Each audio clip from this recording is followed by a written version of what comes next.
ഏവർക്കും പുതിയൊരു വീഡിയോയിലേക്ക് സ്വാഗതം. ഇന്നത്തെ നമ്മുടെ ക്ലാസ്സിന്റെ അല്ലെങ്കിൽ ഇന്നത്തെ സെക്ഷന്റെ ഒരു പ്രാധാന്യത്തിനെ കുറിച്ച് പറയുവാണെങ്കിൽ നമ്മൾ കുട്ടികളെ നമുക്ക് മ്യൂസിക് പഠിപ്പിക്കേണ്ട ഒരു പ്രാധാന്യത്തിനെ കുറിച്ച് പറഞ്ഞു തരുവാണ്. നമ്മൾ കൊച്ചു കുട്ടികളെ തൊട്ട് നമ്മൾ മ്യൂസിക് പഠിപ്പിക്കുന്നത് അവരിലുള്ള ഒരു ക്ഷമാശീലമൊക്കെ നമുക്ക് വർദ്ധിക്കും.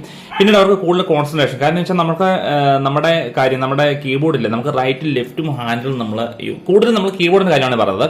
അവർക്ക് റൈറ്റും ലെഫ്റ്റും ഹാൻഡുകൾ നമ്മൾ ഉപയോഗിക്കുന്നതുകൊണ്ട് അവർക്ക് കോർഡിനേഷനൊക്കെ നന്നായിട്ട് പറ്റും. അവർക്ക് കാര്യങ്ങളെ ഡീൽ ചെയ്യാൻ അല്ലെങ്കിൽ പഠന സംബന്ധമായ എളുപ്പം, ഇതെല്ലാം നമ്മുടെ ഈ ഒരു കീബോർഡ് അല്ലെങ്കിൽ മ്യൂസിക്കുമായിട്ട് നമ്മൾ പഠിച്ച് മുന്നോട്ട് പോകാൻ നമുക്ക് പ്രയോജനം പറ്റും.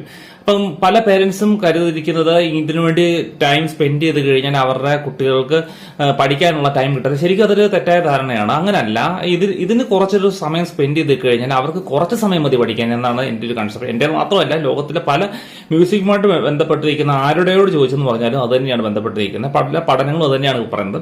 കൂടുതൽ നമ്മൾ കൂടുതൽ നമ്മൾ ഇമ്പോർട്ടൻസ് കൊടുത്തു കഴിഞ്ഞാൽ എന്ന് പറഞ്ഞ് പഠനം മാറ്റി വെച്ചിട്ടല്ല, നമുക്ക് ഇതിലൊരു പ്രാധാന്യം നമുക്ക് കിട്ടും.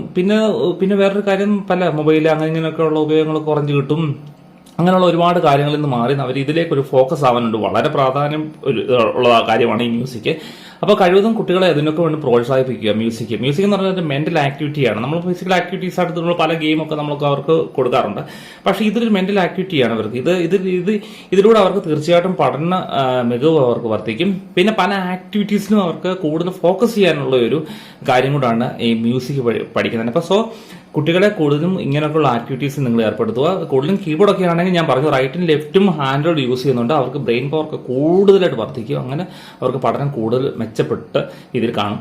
ഓക്കെ, ഇതാണ് നമ്മുടെ ഇന്നത്തെ ഒരു ക്ലാസ്സിന്റെ അല്ലെങ്കിൽ ഈ ഒരു സെക്ഷന്റെ പ്രത്യേകത.